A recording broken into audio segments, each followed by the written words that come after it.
السلام عليكم. اليوم قررت باش نعمل فيديو باش نكشف لكم على أصولي الماسونية. أما ماذا بيا نتفاهموا في حاجة ساعة قبل ما نبدأ الفيديو، قبل ما نعملوا حتى حكاية، نتفاهموا في حاجة اللي هي طلب نوجهه للشعب الكريم، اللي هو كي نبدأ نحكي نحيو لي نسمع لجنب. تفهمنا؟ علاش؟ على خاطر انا ما نجبدش على نسمة لا بالباهي لا بالخايب، خاطرني نخدم مع نسمة، نتعامل معاها كبريستاتير انديبوندون، يعني صحافي مستقل، نتعامل مع نسمة، مع موزايك، مع غيرهم. اما ارائي ما مسؤول عليها كان انا عمري 28 سنة وعندي 4 شهور نخدم في نسمة. يزيوني من هو يحكي هكا خاطر متاع نسمة، ولا هو يحكي خاطر متاع موزايك، ولا نحكي من انا حتى ملي انا صغير امي تقول لي انت بتسمع كين كلام راسك. هذا بدا واضحين مع بعضنا.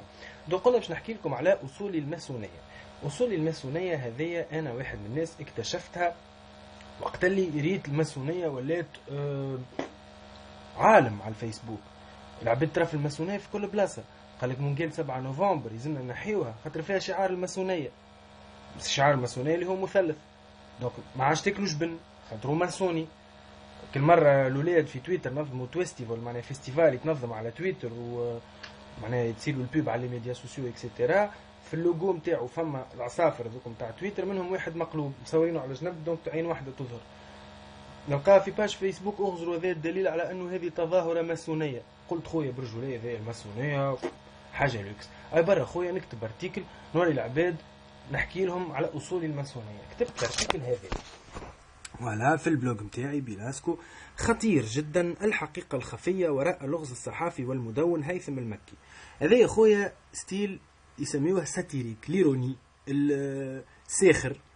سي اون بارودي، كاريكاتور، معناها نتاع نظريه المؤامره اللي ان شاء الله نرجع نحكي لكم عليها بالتفصيل مره اخرى. يا سيدي قلت لهم اغزروا لي هنا في تيديكس كارتاج وقتها مع الاولاد، لقيت جهاز قلت لهم اسمع صوروني زعما مندس وبوليس سياسي هكا. شخت عليها خبيتها حطيتها على جنب. قعدنا نحن مده نفدلكوا انت ماسوني يوي قديشك ماسوني. قلت لهم عملوا لي تصويره نتاع واحد ماسوني على الاخر. حطيت يدي في الفيستا، غزرت الفوق هكاك زعما قداش نحكم في العالم اكسيتيرا، وقلت لهم صوروا. حتى كي ترى تغزر الوجه بالكدا باين تاع واحد يفصص فيهم. وكتبت ارتيكل قلت هذايا منين جاء هيثم المكي، وعنا عام ما كناش نسمعوا بيه، وصحابه كل تشدوا كان هو وصاحبه سليم عمامه، ويكلم رشيد عمار في التليفون، وانا قلت هذايا شنو هي قصته بالضبط معناه. في الاخر وصلت قلت لهم هذايا مغروم ياسر بتوباك، ومغروم بانونيموس وويكيليكس وريق السي الكل، وخاطر اللي امروا بنظريه المؤامره عندهم هما انونيموس سي لا سي، فهمت. وقلت لهم مغروم توباك عنده البوم اسمه جدون كيلوميناتي، دونك هذايا ماهوش ماسوني، راهو كيلوميناتي اللي هما برونش للوميناتي اللي تقاتل في الماسونيه اكسيتيرا. تفصيصه. عندك لينا بن مهني بلوغوز نعرفها عندي برشا، قالت لك شيخت عليها الفازة ماسوني قدكش ماسوني. قالت لي قابلتها مرة في الافريكا في سونترفيل، هي وفاطمة ربيكا، زيدوا اسألوا عليها زيادة كما تعرفوش هذه شكون. قالوا لي جينا نعمل تصويره نتاع ماسونيين على الاخر. عملنا التصويره هذه كلها حتى يديها في على جنب ورانا ماسونيين. سيدك من هنا تشنع الحكايه لهنا ذي كل قاعد نفصص لا اكثر لا اقل. اشنيا نلقى ديرنييرمون يا سيدي عندك باج الهروب من المتاهه. هبط لهم تصويره، قال لهم من له فكره على معنى اخفاء اليد تحت اللباس بهذه الكيفيه. بيان سور الاذكياء والمثقفون خرجوا له كلهم ماسونيه. زيدهم شويه وهبط لهم التصويره هذه وقال لهم يا هل ترى ما الشيء الذي شد انتباهه اعلى. طيحني. وجي الاخر من بعد يقول له سي ان فروماكون. فوالا هاي كلمه ريتوا فروماكون. راهو طيحناه سيء. التصويره اللي بعدها هي تصويره نحكي لكم عليها. شنو مدخل الماسونيه ملا جبوره فيها البلاد، والجموع شانعوا هيا مفرقعوها الجماعه هذوما مفتقوهم من بعضهم ماسونيين.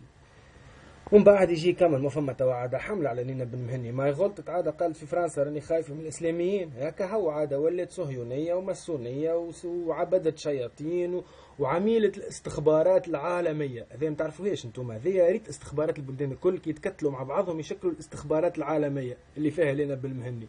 ومشروع مناضله ودرا شنو معاها طفل عامل بيدو كالشعارك اللي هكا هذاك اللي هو بالنسبه لهم هما بالطبيعه عبده الشيطان ودرا شنو هو. فما عباد ما تستعملش فيا كي يستعمل في نتاع هارد روك وميتال وكهو، راني انا مغروم، راني هردوس من الاخر معناه. اما بون بيان سور الهريد ساتانيست حاجه معروفه هكا ولا لا. حاسيلو هكا هو ربخت في الباج هذيك بوم تضرب لك عن تعمل لك وحيد بوز مش نورمال. من بعد وين نلقاها الله بصلي على النبي مش نلقاها يبعثوا لي فيها ولاد الحلال، يلقاو حاجه كيفنا كيك يقولوا لي يجد تفرج في الخور اللي خارج. باج كوره العظيمه باج معناها الله بصلي على النبي، غير ما ندخل في اللي ديتاي نعرفوها. الإشارات الماسونية أصبحت تستهوي البعض من حثالة التونسيين، مع احترامنا لفاطمة نترك لكم التعليق. ويجي واحد يقول لهم معروفة الحركة هذيك متاع ماسونية، سبحان الله الثلاثة عملوا فرد حركة وفرد وقت باش يبعثوا ميساج، والميساج وصل سي يكشفوا لنا الحقائق الخفية متاعنا الكل. هاي يا سيدي المشكلة اللي الحكاية ما وقفتش غاديك، الجموع الكل بداوا الماسونيين طيحناهم اكسيتيرا اكسيتيرا. من بعد هيك وين نلقاها خويا الباج؟ نلقاها في منين خرجت في باج كيما وزارة الداخلية وزارة إرهابية اللي هما نورمالمون يحاربوا في الإرهاب نتاع وزارة الداخلية. وباج هذيا نطالب بأن يكون يوم 14 جانفي عيد وطني رسمي تحت اسم انتفاضة الشعب. الثورة جيت تحكي باسم الثورة. التصويرة موجودة. شنو الكومنتير؟ الماسونيون أعداء الإسلام.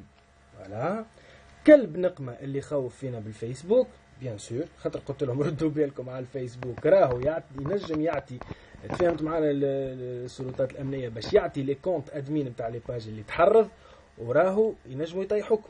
يا اخي هما شفهموا منها اللي انا مع الحكومه ونخوف فيهم بالفيسبوك، وقالوا لي فيسبوك مصح الاتفاقيه نتاع حمايه المعطيات الشخصيه. قلت لي فيسبوك يدخل في الفلوس بيعان المعطيات الشخصيه. حسيلو ما عليناش. اخي المواطن حاول مره تفهم تحل مخك. وانستالي بروكسي بعده. والفاجرة المنافقة اللي فضحتنا في فرنسا وتهاجم في الإسلام بيان سور. ولا يضعون أيديهم على الشطر الأيسر من الصدر وهي علامة ماسونية. مطلوب تصفية هؤلاء الصهاينة ورميهم للكلاب. دونك بيان سور شعلينا في حكاية اللي الماسونيون هما بيدهم الصهاينة اللي استنسنا بها تو. أما المهم قال لك يلزم كانك قريت المساج هذاك يلزمك تقتلنا نحن ثلاثة وترمينا للكلاب. علاش؟ على خاطرنا ماسونيين. يا سيدي نمشيو نشوفوا هذايا باج وزارة الداخلية، إدارة إرهابية اللي هي نورمالمون تحارب في الإرهاب نتاع الداخلية. شنو تحكي يا سيدي؟ هاي التصويرة الأولى أحمد إبراهيم، أحمد نجيب الشابي، درابو إسرائيل. مطلوب تصفية هذين العميلين الصهيونيين، أخيرا كشفا عن حقيقتيهما وهي العمالة للكيان الصهيوني، والآن وبعد ثبوت الخيانة يجب تصفيتهما ورميهما للكلاب. كيفاش عرف اللي هما صهاينة؟ الله أعلم. اللي بعده هذا هو الكلب المتصهين المدعو حبيب القصدغلي القيادي في حركة التجديد، حزب عباد الشمس ولا عباد الشمس يعبدوا في الشمس تجديد، الذي قال أن مناهضة الصهيونية لا تعنينا، أي أن الانتماء الإسلامي لا يعنينا، أي أن قضايا الأمة الإسلامية لا تعنينا، أي أن فلسطين والقدس لا تعنينا. مطلوب رأس هذا العميل حيا أو ميتا. حكاية تطبيع على الكيان الصهيوني في العقد الجمهوري تنرجعوا لها في فيديو أخرى. أما المهم كان رجلك العادة يلم في روس العباد ويطلب تصفية العباد. بعده الباج اللي مبرتجاها اسمها ضد اليسار، كونتر لا غوش اغينست ذا ليفت. اللوجو هو المنجل المطرقة تاع الاتحاد السوفيتي مشطبين دونك ضد الشيوعية. الشيوعية والغوش كيف عندهم هما ما يعرفوش الاشتراكية، ما يعرفوش الانارشيزم، لا. اشكون هم الغوش؟ كلاب صهاينة زادة يحاربوا في الإسلام، يحبوا يبيعوا تونس للصهاينة والأمريكان. الشيوعيين يحبوا يبيعوا تونس للأمريكان، شدوا عندكم. بعده مطلوب ريم السعيدي، هي ذي معايا في اسمها مش ندخل في العجة ذيك من غير ما تخموا معنا.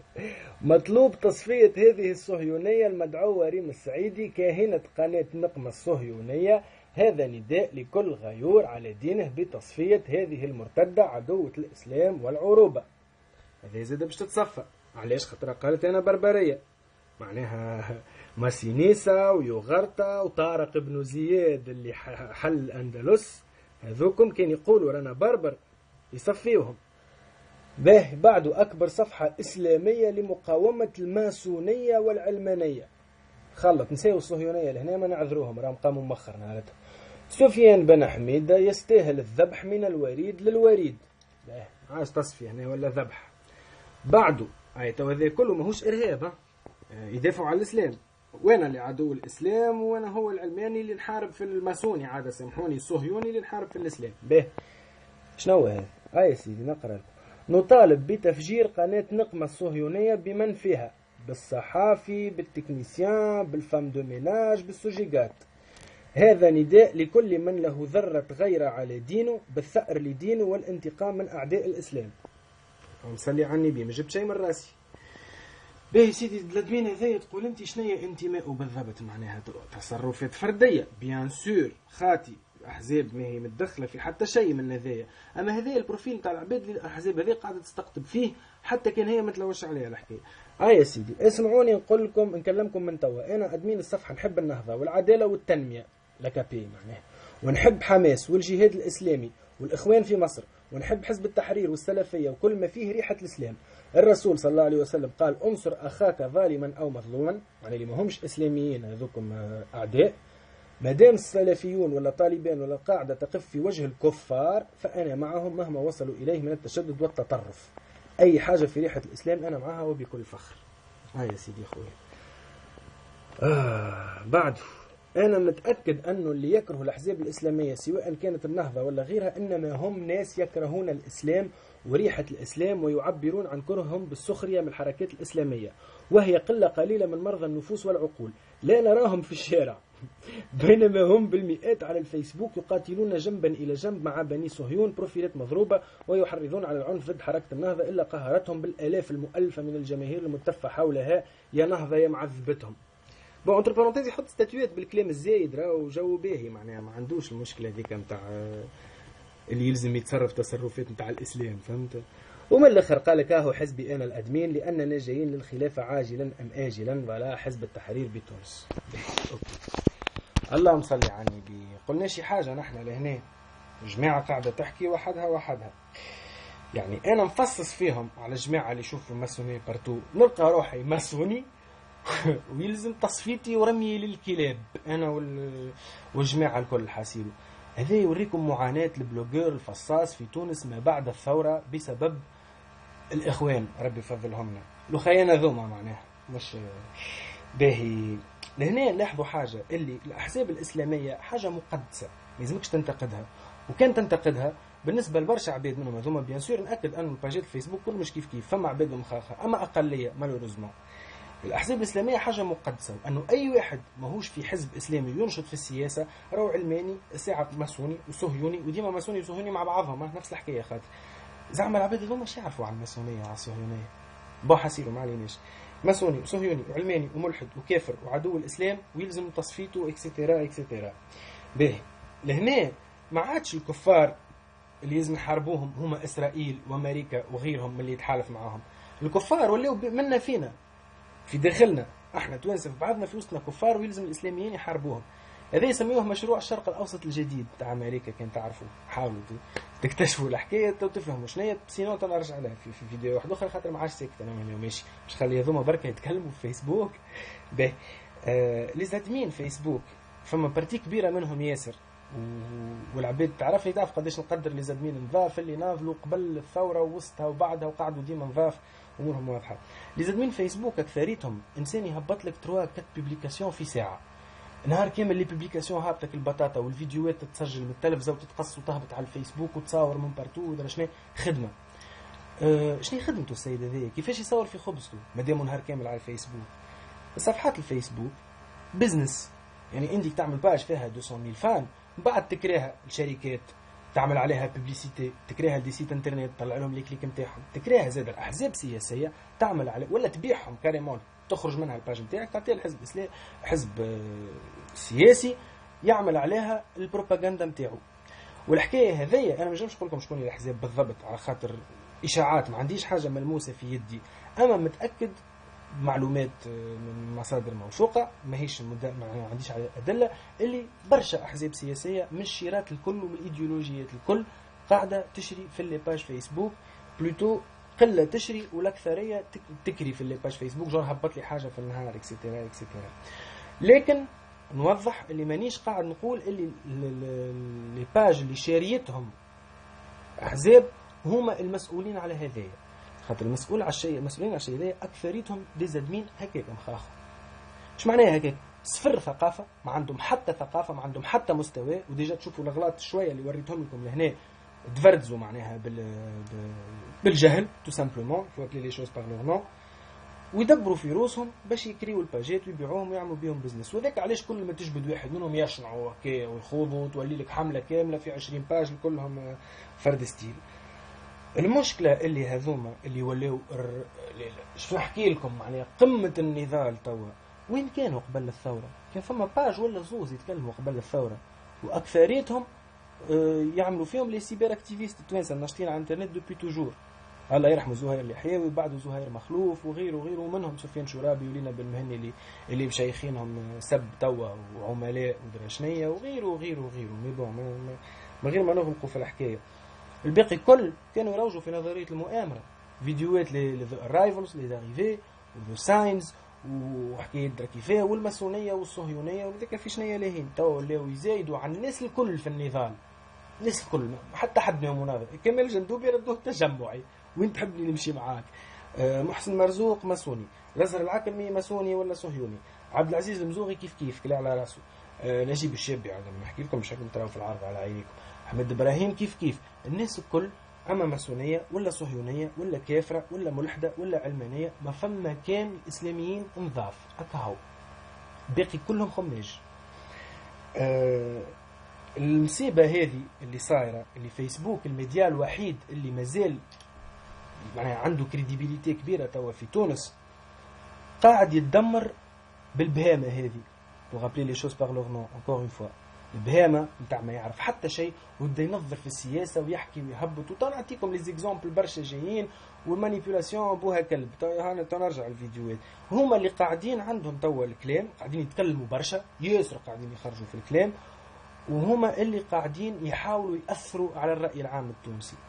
والعباد النورمال اللي عندها مينيموم تاع ثقافة عامة، شوية معرفة بالتاريخ وعلم الاجتماع وشوية بوليتيك شوية فلسفة على شوية ايكونومي، هذوكم ساكتين قاعدين يتفرجوا. وفما اللي مرعوبين وشادين تريكن وقال لك التطرف طلع ودرا شنو. مي بيان سور كي تقول هكاك يقول لك فزاعة الاسلاميين، خاطر جماعة اللي يحبوا يصفيوا العباد هذوما ما فماش ينكزيست با. العباد هذوما ساكتين، وهذه هي المصيبة. فيش انا خويا واحد من الناس مانيش لاني دكتور لاني قلت لها قاري كتب الدنيا كل ادرى شنو، اما انا واحد من الناس قررت من اليوم باش هذيا حكايه نسكت ونحاول نخدم خدمتي وما نخرجش على اطار خدمتي، خاطر ديجا تاخذ لي في برشا وقت وما ندخلش روحي في العجج هذوما. بطلتها ديفينيتيفمون باش نولي خويا نبلوغي ونهبط في الفيديوهات كل يوم، ما كشختي في فيديو الحكايه اللي ما كنتش نحب نعملها من قبل، وباش نحاول نفسر شويه على قد ما قدرتي. ان شاء الله ربي يوفقني بعدها اللي نجم نفسره باش العباد توصل لها المعلومه نظيفه، خاطر المعلومه الغالطه والانتوكس والديزانفورماسيون والبروباغندا هذا الكل هذه وقود الديكتاتوريات من اول الدنيا حتى شلتو. وهذاك كيفاش كان شددنا بن علي 23 سنه ما فقنا كان ما ضربنا بالكرتوش. دونك من هنا وماشي على بعضه باش نربخ الفيديوهات. ومساج اخير بالله للمواطن اللي يقول صفيوه ايش بيك ما تجيش تصفيني انت برسم، يعني نهار كامل صفي وفلان كتائب المسلحه نتاعك تبعث فيهم، علاش ما تهبطش انت؟ هل تعرفني وين نخدم الصباح في موزايك، العشيه في نسمه، الناس كل تعرفني يا بيبري وين نبنك ديما في وسط البلاد اموري هذه، شو تهبطش تصفيني انت؟ ولا في الحين كان في البص من وراء الاورديناتور. هاي تصبح على خير.